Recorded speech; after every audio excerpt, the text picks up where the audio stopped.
Captain Marcus Blackwood stood silently on the bridge of the UEF Defiance, watching as the Zalari scout ship retreated into the darkness of space.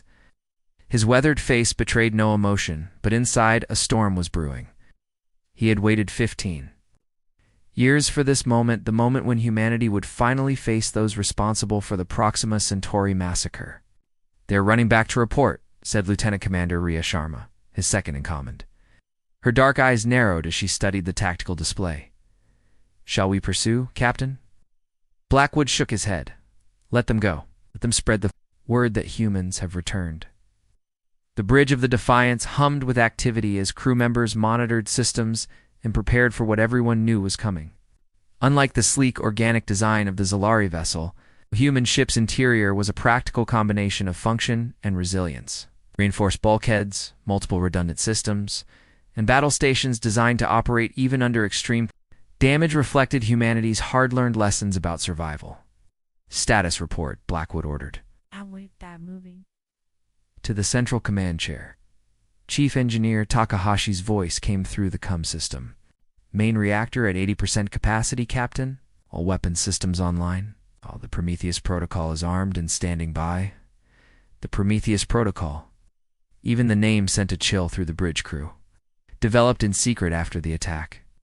On humanity's first colony, it represented technology that many believed should never have been created. But when an alien force wipes out 2 million colonists in a single day, ethical concerns become secondary to survival. "Sir," called Communications Officer Chen, "we're receiving multiple approaching signatures, larger than the scout ship. I count 7. No. 9 vessels on an intercept course." Blackwood nodded grimly. "And so it begins. Open a channel to Earth Command." The main screen flickered to life, showing the stern face of Admiral Helena Vega. "Captain Blackwood, your sensors just lit up half the monitoring stations in the solar system. Report. First contact with the Zalari Confederation, Admiral. Just as we predicted. They scanned us. We countermeasured. And now they're sending a welcoming committee." Admiral Vega's expression darkened. "Remember your orders, Captain. This is a reconnaissance and intelligence gathering mission. You are not authorized to start an interstellar war. With all due respect, Admiral, they started this war 15 years ago at Proxima Centauri. We're just finally answering." The Admiral leaned forward. "Your primary mission is to protect the cargo, Captain. Everything else is secondary." Before Blackwood could respond, Tactical Officer Rodriguez interrupted. "Captain, the Zalari vessels are moving into formation. They're charging weapons." "We'll continue this discussion later, Admiral," Blackwood said, terminating the connection. He turned to his crew. "Battle stations. Defensive posture, Alpha. Let's see what they do." Throughout the massive battleship, klaxons sounded as crew members rushed to their stations. Behind sealed doors in the ship's core, engineers monitored the experimental reactor that powered the Defiance's most devastating weapons. In the launch bays, robotic systems prepared autonomous fighter drones, small, deadly machines designed to swarm enemy vessels with unnerving precision. On the bridge, Lieutenant Commander Sharma studied the approaching Zalari fleet. 9 ships in attack formation. Their design is ... unusual, almost like they're alive. "They are in a way," said Science Officer Dr. Eliza Waters. "According to the files we recovered from the Proxima attack, Zalari ships are grown rather than built semi-organic technology fused with crystalline structures." Blackwood stepped closer to the tactical display. "Can they be reasoned with?" "Unknown, sir," replied Waters. "Their psychology is fundamentally different from ours. They see themselves as the pinnacle of evolution. Other species are simply ... less developed." "Open a channel," ordered Blackwood. "Let's see if they want to talk before we shoot." After several tense moments, a response came through. The holographic display showed a Zalari commander. Taller than the others Blackwood had seen, with elaborate markings on his blue-gray skin that suggested higher rank. "Human vessel," the alien spoke, its voice translated by the ship's computer. "I am High Commander Vexler of the Zalari Confederation. You have violated sovereign territory. Power down your weapons and prepare to be boarded. Blackwood stood tall. This is Captain Marcus Blackwood of the United Earth Federation. We are on a peaceful mission of exploration. We have no hostile intentions unless provoked. Zalari. Commander's inner eyelids blinked rapidly. Deception is pointless. Our scan revealed weapons beyond acceptable parameters. Your ship carries planet-killer technology. Surrender now. Your scan was an invasion of our privacy, Blackwood replied, his voice hardening. And your species lost the right to make demands of humanity when you attacked our colony without provocation. Confusion flickered across the alien's features. We have no record of previous contact with your species, Proxima Centauri, 15. Years ago, 2 million human colonists?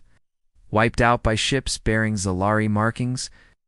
The alien commander seemed genuinely perplexed, but Blackwood had spent too many years mourning dead colonists to care.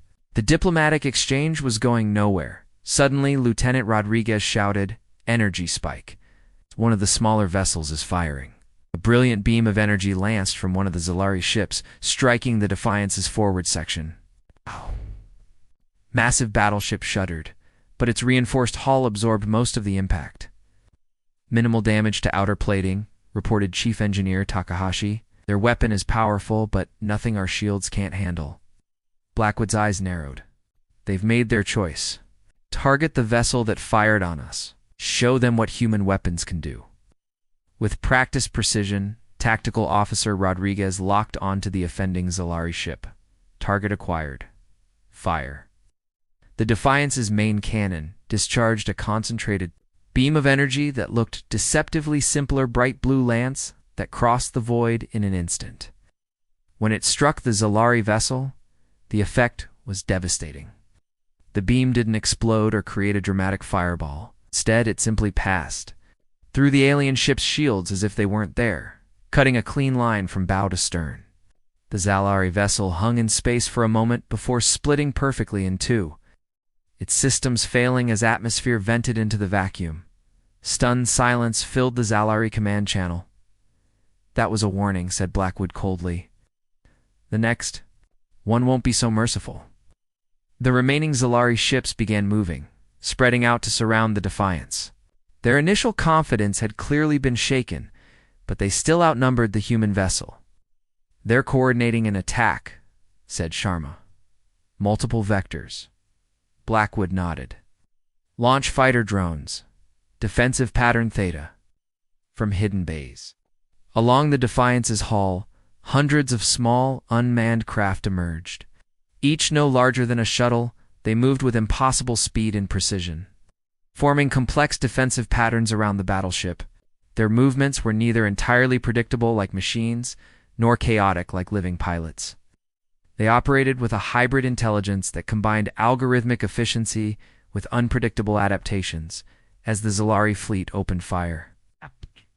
Drones intercepted many of the energy beams, sacrificing themselves to protect their mothership. Those attacks that got through were met by the Defiance's advanced shielding systems. They're scanning us again, reported Dr. Waters. More intensive this time. They're trying to understand our technology. Blackwood's face hardened. Activate countermeasures. Prepare a return scan. I want to know what they're hiding. The battle intensified. The Defiance's powerful sensors penetrated the Zalai vessels, revealing their strengths and weaknesses. But what they found deep in the flagship's core sent a chill through the human crew. Captain Dr. Waters said, her voice barely above a whisper. I'm detecting biological signatures aboard the Zalari command ship. But they're not all Zalari. Some of them are ... human. Blackwood's hands gripped the command chair. Survivors from Proxima, unknown. But they're being kept in some kind of stasis chambers. And sir, there's something else.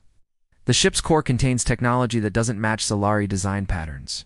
As explosions bloomed in space around them, Blackwood realized the truth was far more complex than a simple revenge mission. Something darker was at work, something that had manipulated both humans and Zalari into this confrontation.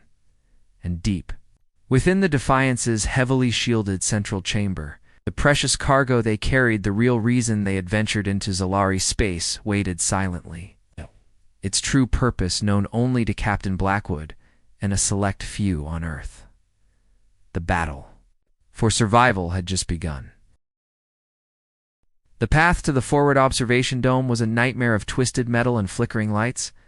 Captain Blackwood moved with determination, ignoring the pain from a deep cut on his forehead.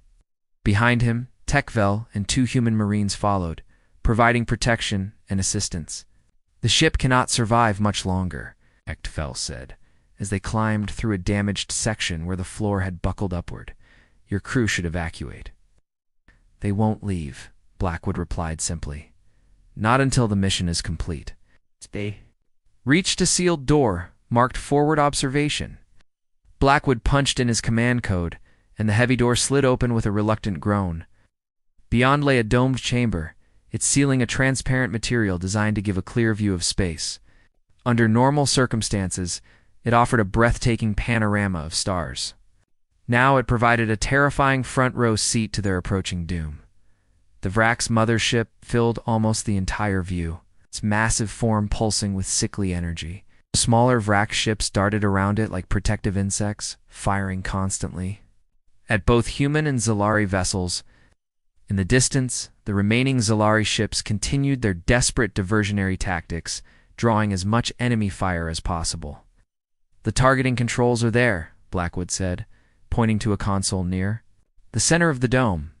Get back to the bridge. I'll handle this." Tekvel hesitated. "You will not survive." "Probably not," Blackwood agreed. "But 2,000 colonists in stasis will, and billions more on Earth, in your worlds." After a moment of silence, Tekvel raised his hand in what Blackwood recognized as a Zalari salute. "Your sacrifice honors us all." As the others retreated, Blackwood approached the targeting console.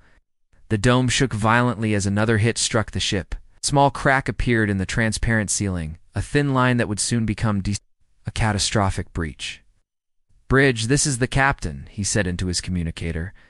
"I'm at the targeting controls." "Captain," Commander Sharma's voice came through with static interference. "The Prometheus device is ready, but we've lost main engine control. We're on auxiliary thrusters only. Can we still reach optimal firing range?" A pause. "Yes, sir." "Yes, but there's no way to alter course afterward. We'll be caught in the effect." "Understood. Begin final approach. Prepare to evacuate all non-essential personnel." On the bridge, Commander Sharma gave the order. Throughout the damaged battleship, crew members moved with urgent purpose. Some headed for escape pods, while others remained at critical stations, determined to see the mission through. In the engineering section, Chief Engineer Takahashi and Zalari, Scientist Renvel, made final adjustments to the Prometheus device. "It's remarkable," Renvel said, her 4 eyes blinking with scientific curiosity, "even in this moment of crisis. Your species developed this from studying debris. Humans are good at learning from our enemies," Takahashi replied grimly, "especially those who try to exterminate us." The device itself looked deceptively simpler, cylindrical core surrounded by concentric rings that rotated at different speeds. But inside, it manipulated quantum fields in ways that even its creators didn't fully understand. "Power levels optimal," reported Takahashi, ready on the captain's command. In the forward dome, Blackwood worked the targeting controls with practiced efficiency. The crack in the ceiling had grown, now branching like a lightning bolt across the transparent material. Small jets of air whistled through the narrowest sections, a warning that catastrophic decompression was imminent. Through the dome, you could see the Vrak's mothership growing larger by the second. Details became visible on its grotesque surface pulsing. Veins of energy, orifice-like openings that spewed smaller craft, and what appeared to be enormous eyes that tracked the approaching human vessel. Sir Sharma's voice came through his communicator. "The last evacuation pods have launched. Engineering reports the Prometheus device is ready." "Good," Blackwood said calmly. He made a final adjustment to the targeting system, aligning it precisely with what sensors indicated was the mothership's main power core. The ship shuddered again, more violently this time. Warning lights flashed as multiple systems failed simultaneously. "Now, Commander, fire." In the engineering section, Takahashi pressed his palm against a biometric scanner. The Prometheus device hummed to life, its rotating rings spinning faster until they became blurs. Energy built rapidly, glowing with increasing brightness, until it was painful to look at directly. Energy discharge in 3.2.1. Counted Takahashi. The device released its power not as a beam or explosion, but as an expanding sphere of shimmering distortion that passed through the ship's hull as if it weren't there. It grew outward, invisible to normal sight except where it intersected with matter. When it reached the Vrak's mothership, the effect was immediate and horrifying. The biomechanical vessels seemed to scream, though no sound could travel through the vacuum of space. Its surface rippled and distorted as the quantum field disrupted the partial dimensional state that gave the Vraks their power. Systems failed, catastrophically, as organic and mechanical components separated on a fundamental level. The mothership began to collapse inward, its massive form crushing itself as the dimensional stability that maintained its structure broke down. Smaller Vrak ships caught in the expanding field suffered the same fate, their bodies twisting into impossible shapes before imploding. In the observation dome, Blackwood watched with grim satisfaction. The crack in the ceiling finally gave way. Explosive decompression hurling debris around the chamber. His last conscious thought, as the air was sucked from his lungs, was that humanity would survive. The Prometheus field continued to expand, its effect diminishing with distance, but still potent enough to damage the Defiance. Systems failed throughout. The ship and its structural integrity began to collapse. But the evacuation pods had launched in time, carrying most of the crew to safety. From a distance, Zalari vessels watched in awe as the Vrak's fleet was destroyed by a weapon they could barely comprehend. The human battleship, that had seemed so primitive when first scanned, had unleashed power beyond anything in the Zalari arsenal.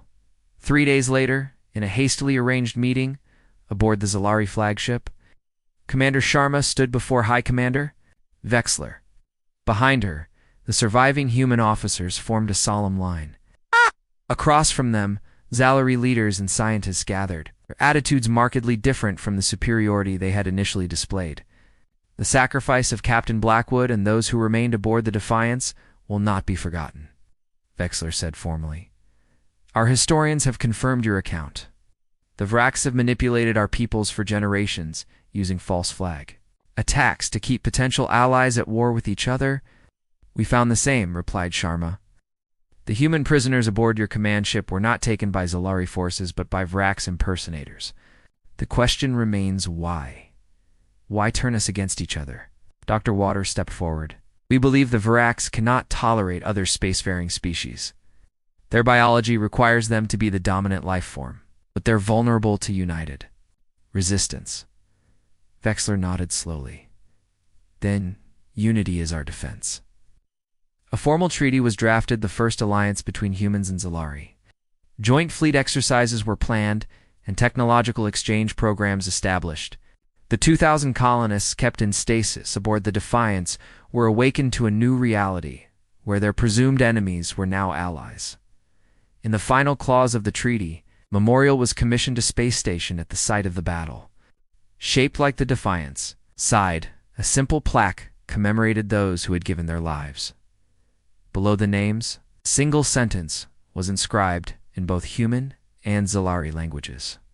They scanned a human battleship, and it changed the course of history. As the new alliance grew stronger, both species understood a fundamental truth. Sometimes, the most dangerous thing in the universe is not an enemy's weapon, but the courage of those willing to sacrifice everything for what they believe in. When the Vraks eventually returned with a new fleet, they found not divided enemies fighting each other, but a unified force ready to defend their shared future, all because of a scan that revealed not just a ship's capabilities, but the indomitable spirit of the beings who built it.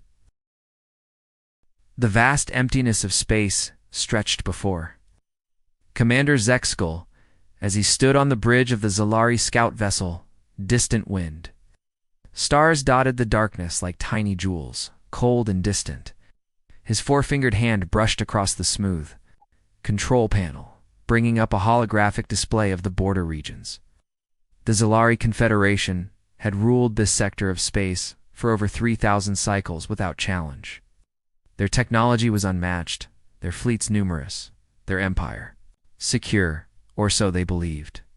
"Commander, sensors have detected an unknown vessel at the edge of our territory," reported Officer Talon, her large purple eyes widening as she studied her screen. "It appears to be holding position just beyond the Haldron asteroid belt."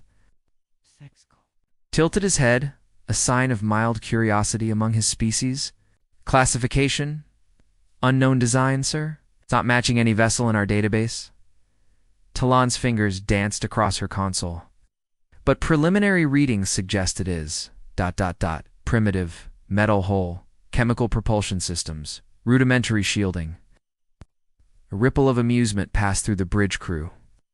Primitives were rarely a concern for the Zalari. Their own ships were grown rather than built, living metal fused with crystalline technology that had evolved over millennia. "Bring us closer, but maintain stealth protocols," ordered Zexkul. "Let's see who wanders at our doorstep." The distant wind glided silently through space, its adaptive skin absorbing all radiation, making it nearly invisible to conventional sensors. As they approached, the unknown ship came into visual range. The crew fell silent. It was ugly by Zalari standards, all hard angles and exposed machinery. Dark gray metal formed a rough cylinder with various protrusions that resembled weapons. Red markings decorated its hull, and strange symbols were painted near what appeared to be the command section. It was massive, nearly twice the size of their scout ship. "Initiate a deep scan," commanded Zexkul. "I want to know everything about this vessel." Officer Talon nodded, activating the Zalari's most advanced scanning technology. Invisible beams penetrated the foreign ship, mapping its interior, analyzing its composition, and cataloging its capabilities. What should have been a routine procedure suddenly turned alarming. "Sir?" Talon's voice rose with uncharacteristic emotion. "These readings, they can't be correct." Zexkul moved to her station, his inner eyelids blinking rapidly as he studied. "The data explain. The hull. It's reinforced with materials we've never encountered, and these energy readings." She pointed to fluctuating numbers on the display.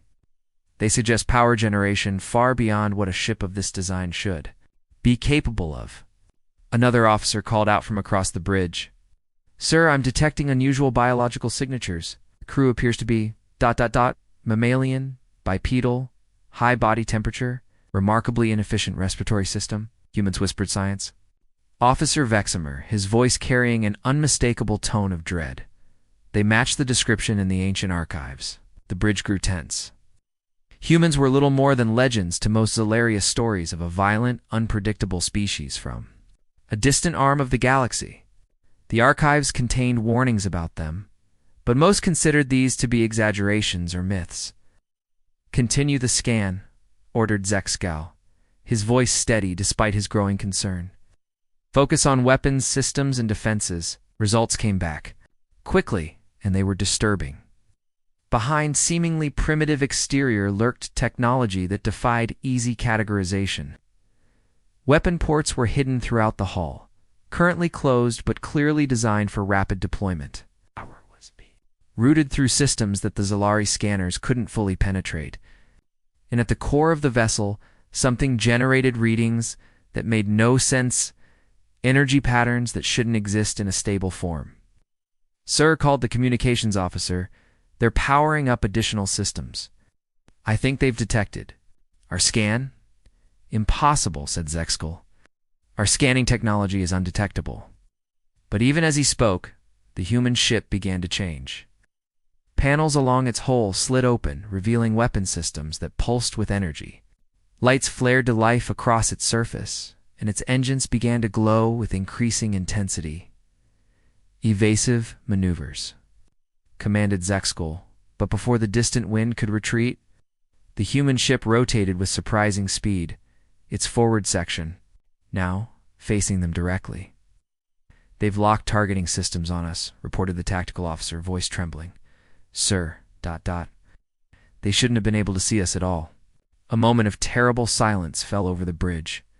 Then, the communications console chimed. "They're hailing us," said the communications officer in disbelief. "On screen," ordered Zexkul. straightening his posture. The holographic display flickered, and an image appeared of the human ship's bridge. At its center stood a tall figure, skin a pale tan color, with dark hair cut short above a face that seemed frozen in a hard expression. The human wore a dark uniform with silver markings on the FHL shoulders. "Zalari vessel," the human said, its voice deep and steady. "This is Captain Marcus Blackwood of the United Earth Federation battleship Defiance. We detected your scan. We know you're there. And we remember what happened the last time your kind came to our world." Zexkal felt his blood run cold. The humans spoke as if their species had met before recently yet. No official contact had been recorded in generations. "How did you detect us?"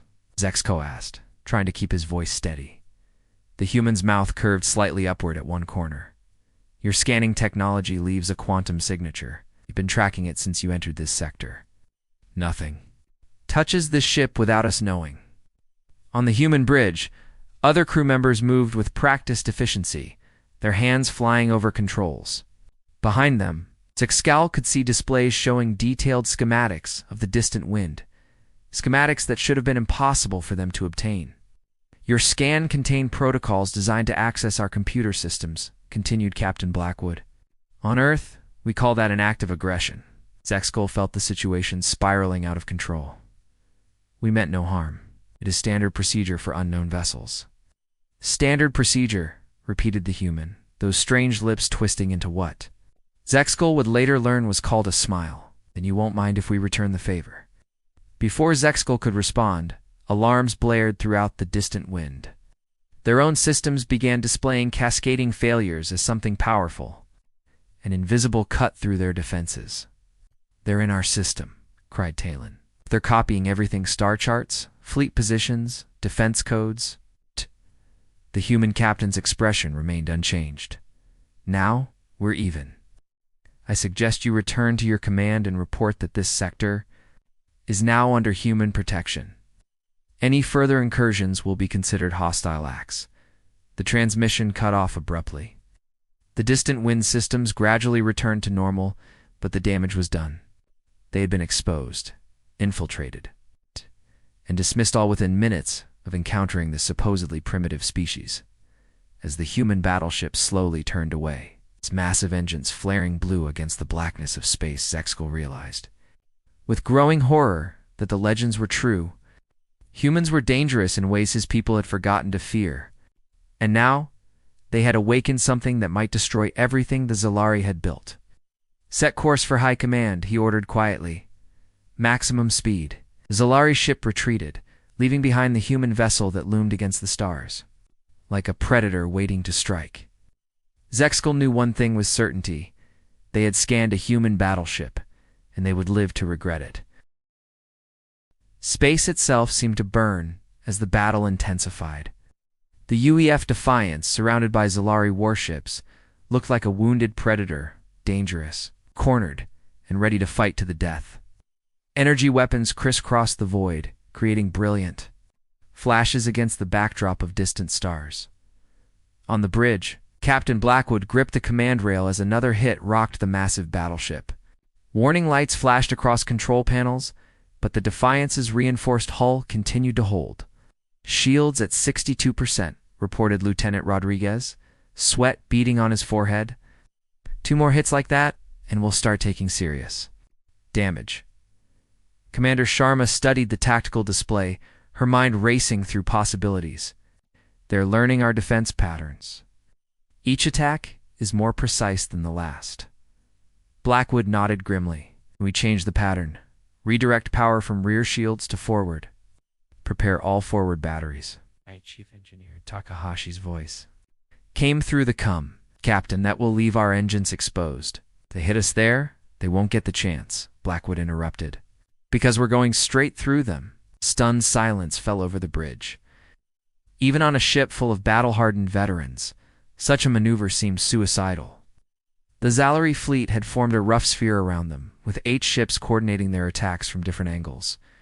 "Full power to forward shields and weapons," ordered Blackwood, his voice steady. "Plot a course directly through their command ship. All hands brace for impact." Throughout the Defiance, Crew members secured equipment and prepared for the desperate. Gambit. In the fighter drone control room, technicians uploaded new combat algorithms, adapting their strategies based on observed Zalari tactics. The massive engines of the human battleship flared bright blue as they powered up to maximum thrust. For a moment, the Defiance hung motionless in space, surrounded by enemy fire. Then, like a bullet from a gun, it shot forward toward the largest Zalari vessel. Their adjusting position called out Sharma. "They see what we're doing." "Late," Blackwood said, his eyes fixed on the view screen. "Fire all forward weapons. Continuous barrage." The Defiance unleashed its full arsenal. Advanced railguns accelerated projectiles to incredible speeds. Laser arrays targeted sensitive areas. Of the Zalari ships, and most devastating of all, experimental phase cannons weapons that could partially shift matter between dimensions fired in coordinated sequence. The effect was catastrophic for the Zalari. Their lead ship's shields collapsed under the onslaught, and the phase cannons tore through its living hull like paper. As the Defiance plowed forward, the enemy command ship split apart, its crystalline structure shattering into thousands of glittering fragments. "Brace for debris," shouted Blackwood as the Defiance pushed through the destruction it had created. Chunks of Zalari's ship hammered against their shields, creating a thunderous drumbeat throughout the hull. But the human ship's gamble had worked. It had punched through the Zalari formation, disrupting their coordinated attack. The remaining alien vessels struggled to reposition, suddenly forced to chase their prey rather than surround it. Victory seemed within reach, until alarms blared from multiple sections of the ship. "Hull breach in sections 14 through 17, reported Takahashi. "And, Captain, we have boarders." "Ack!" Blackwood's expression darkened. "How?" "Our shields, they used some kind of phase technology similar to our cannons," explained Dr. Waters, studying sensor readings. "Small boarding craft that partially shifted out of normal space to bypass our shields."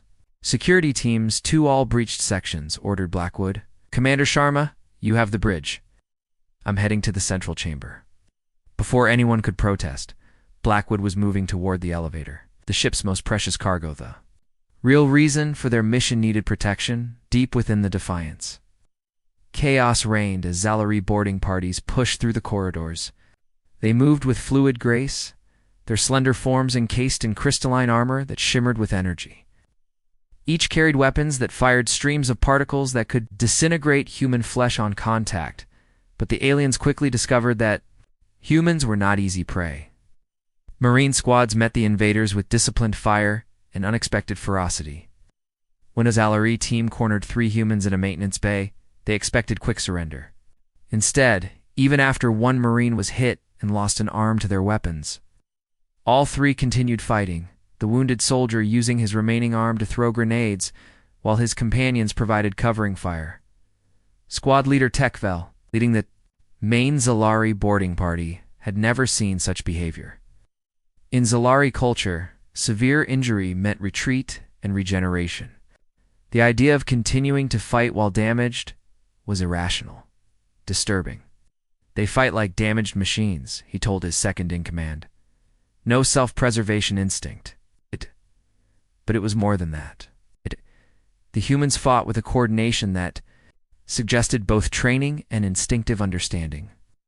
They used their environment, creating traps and ambushes throughout the ship's complex layout. And most disturbing of all, they seemed to anticipate Zalari tactics, as if they had studied their enemy for years.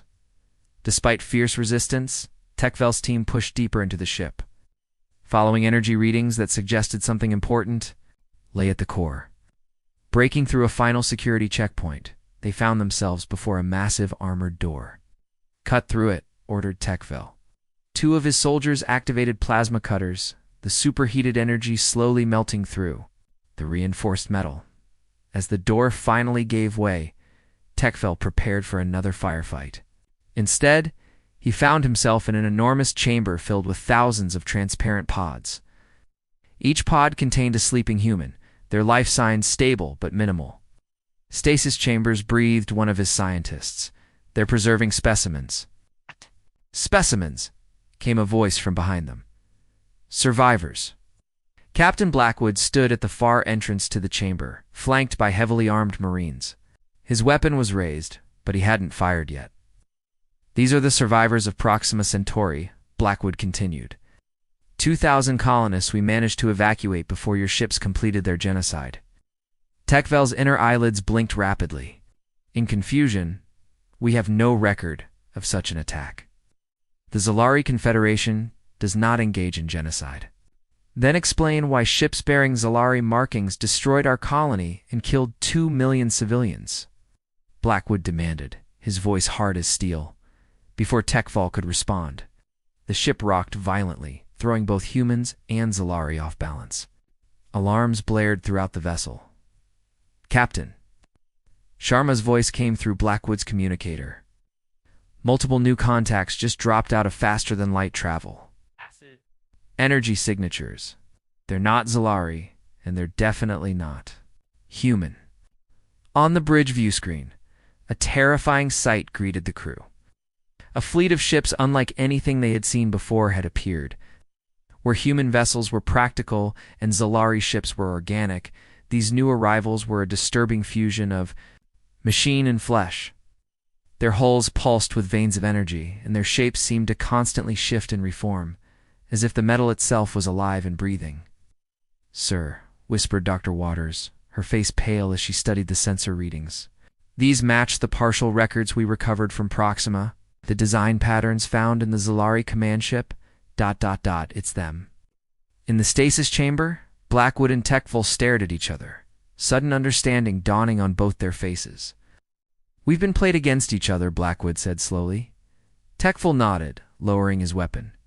A third party, wearing our faces, starting a war. As if to confirm their realization, the new fleet opened fire, not choosing sides, but targeting both human and Zalari ships with equal destructive force. The true enemy had finally revealed itself. The new fleet's weapons lit up the darkness of space, sending destructive beams toward both human and Zalari ships. The UEF Defiance shuddered as multiple impacts hammered against its already weakened shields in the stasis chamber. Captain Blackwood and Zalari squad leader Tekvel watched emergency lights flash red around them. The thousands of sleeping colonists in their pods remained undisturbed, the chamber's independent power systems keeping them safe despite the battle raging outside. We need to get to the bridge, Blackwood said, making a quick decision. He looked at the Zalari boarding party. Can either come with me and help fight whatever those things are, or you can stay here and die when this ship breaks apart. Tekvel hesitated only briefly. We will accompany you, human. It seems we face a common enemy. As they moved through the corridors, Zalari and human soldiers formed an uneasy procession, weapons still held ready, but no longer aimed at each other. Emergency bulkheads had sealed in several sections, forcing them to take detours through maintenance. Tunnels. What are those ships? Tekvel asked as they climbed through a narrow passage. We call them the Vraks, Blackwood replied grimly. 15 years ago, they attacked our colony at Proxima Centauri. But they used ships that looked like yours. We thought the Zalari had destroyed our people. Tekvel's inner eyelids blinked. Rapidly, 3 cycles ago, our outer colonies were attacked by ships matching no known design. Our survivors described weapons similar to what your ship carries. They've been playing us against each other, Blackwood said, getting us to fight their war for them. When they finally reached the bridge, chaos greeted them. Officers moved frantically between stations as damage reports flooded in. The main view screen showed a horrifying sight. The Vraks fleet had grown, with more ships emerging from what appeared to be tears in the fabric of space itself.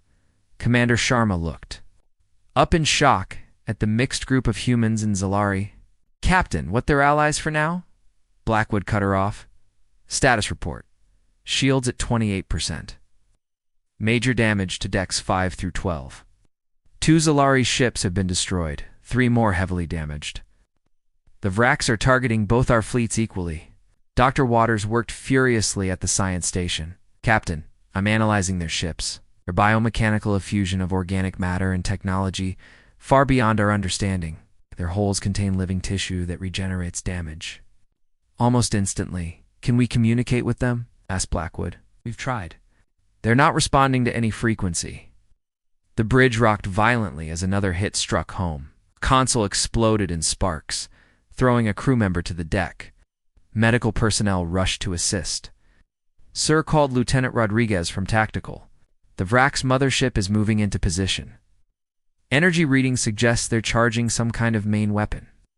On the screen, a massive vessel, at least 5 times the size of the Defiance, moved slowly into the center of the battlefield. Unlike the smaller ships, it pulsed with a sickly green light, veins of energy running across its surface like blood vessels. Techvel stepped forward, studying the display. We have legends of such beings, the Devourers. They consume worlds, break down all matter and energy to feed their ships. Well, your legends are about to destroy us all unless we do something, Blackwood said. Turned to Chief Engineer Takahashi. Status of the Prometheus Protocol? Takahashi's face was grim. It's operational, but we'd need to be much closer to there. Mothership for maximum effect. Our current position is too far, and if we get closer, we'd be well within the blast radius. Blackwood nodded, having expected this answer. Open a channel to the remaining Zalari vessels. After a moment, the face of High Commander Vexler appeared on screen. His ship had clearly taken damage, with smoke visible in the background and injured crew members being treated. Human, he began, then stopped when he saw his own soldiers standing on the Defiance's bridge. What is the meaning of this? Commander Blackwood said urgently. We've been deceived. These new arrivals, the Vrax there, the ones who attacked both our peoples. They used false markings to make us blame each other. Vexler's expression remained skeptical. Ow. And why should I believe you? Because right now, they're killing.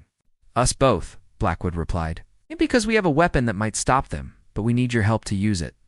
For a long moment, Vexler was silent, clearly weighing his options as another Zalari ship exploded in the background.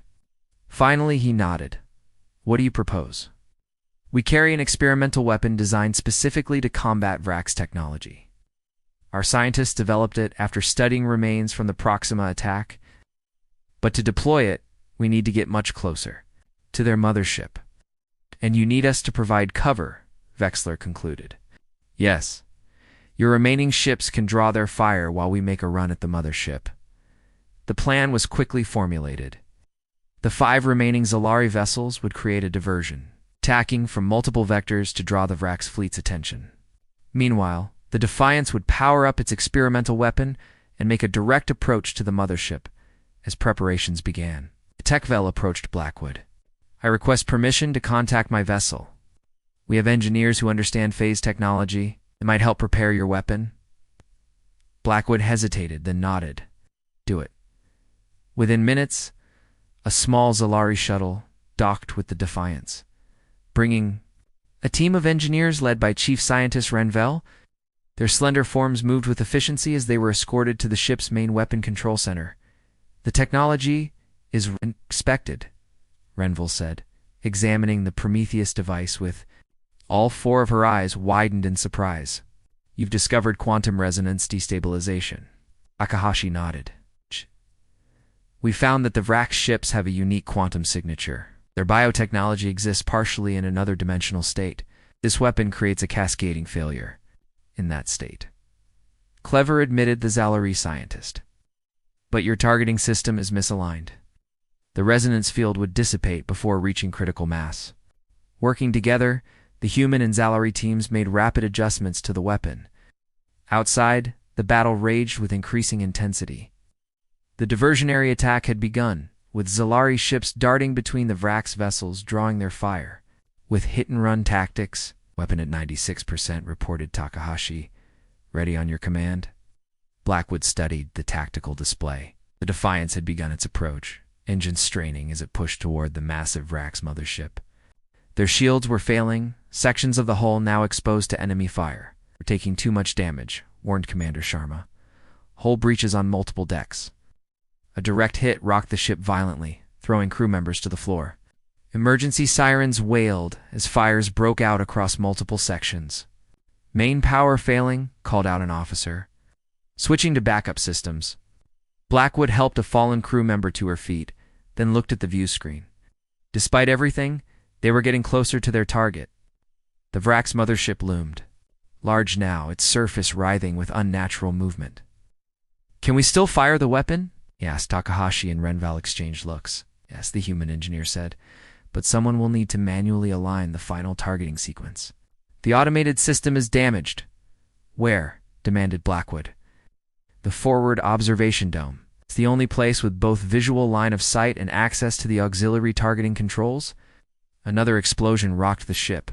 A support beam crashed down, nearly crushing several crew members. "The dome is exposed to space," said Sharma. "Whoever goes up there, ... Blackwood straightened his uniform. "I'll do it." As the damaged Defiance continued its approach toward the Verax mothership. Human and Zalari crews worked side by side, fighting to keep the wounded ship functional long enough to deploy its weapon. The fate of both their species now depended on this unlikely alliance and on one captain's willingness to make the ultimate sacrifice